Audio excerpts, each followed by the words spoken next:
ভাবে লিপস্টিক দিলাম, হাজার ডলাডলি ঘষাঘষি করলেও এই লিপস্টিক উঠবে না। কিভাবে দিলাম সবকিছুই থাকছে আজকের ভিডিওতে। দেখতেই পারছেন আমি একটা পাকিস্তানি মেহেদি নিয়ে নিছি, আর সেই মেহেদিটা দিয়ে আমি সুন্দর করে আমার পুরা ঠোঁটটা কাভার করলাম। আমার লিপস যেহেতু অনেক সুন্দর, সো আমি অনেক সুন্দর করে শেপ দিয়ে লিপসটাকে সুন্দর করে কাভার করে নিচ্ছি ফুল কোট দিয়ে। লিপসের কোনো অংশই কিন্তু ফাঁকা রাখা যাবে না, তাহলে কিন্তু লিপস খুবই বাজে দেখা যাবে। আর যেহেতু পার্মানেন্ট ভাবে আমি এটা দিচ্ছি, সে কারণে কিন্তু আমার অনেক বেশি ধৈর্য নিয়ে কাজটা করতে হবে। ওহ, কি সুন্দর লাগতেছে আমার লিপসটা, দেখতেই পারছেন একদম মনে হচ্ছে লাল টুকটুকে, সরি কালো গোলাপি বা কালো খয়েরি হয়েছে, যাই হোক কালারটা আমি ঠিক বলতে পারছি না। বাইরে যখন তাড়াহুড়া করে যেতে হয় তখন কিন্তু লিপসে একটু লিপস্টিক দিয়ে বের হয়ে যায় আমরা, আর সেই কাজ যদি আমার একদমই না করতে হয়, জাস্ট যেরকম আছে এরকমই চলে যায়, তাহলে কিন্তু আমার অনেকটা টাইম বেঁচে যায়। আজকে মেনলি সবকিছু মাথায় নিয়ে আমি এই কাজটা শুরু করে দেই আমার উপর। আর দেখতেই পারছেন আমি কি সুন্দর করে মনোযোগ সহকারে কিন্তু ফুল লিপসে কাজটা শুরু করি। আর এই যে আমার কাজটা শেষ হয়, আর দেখতেই পারছেন লিপস থেকে মেহেদিটা উঠিয়ে ফেলছি, আর দেখতেই পারছেন কি সুন্দর একটা টুকটুকে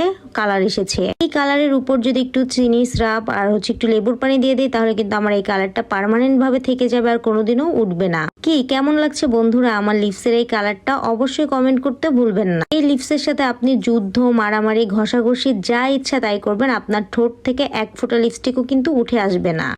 ও মা, দেখতেই পারছেন আমার লিপস থেকে কিন্তু এক ফোঁটাও লিপস্টিক উঠছে না। এখন অনেকেই বলতে পারে আপু আপনার হাতে একটু লেগেছে, ওইটা আমার নখে আগেই লাগা ছিল। আমার লিপস তো পার্মানেন্ট ভাবে হয়ে গেল লাল টুক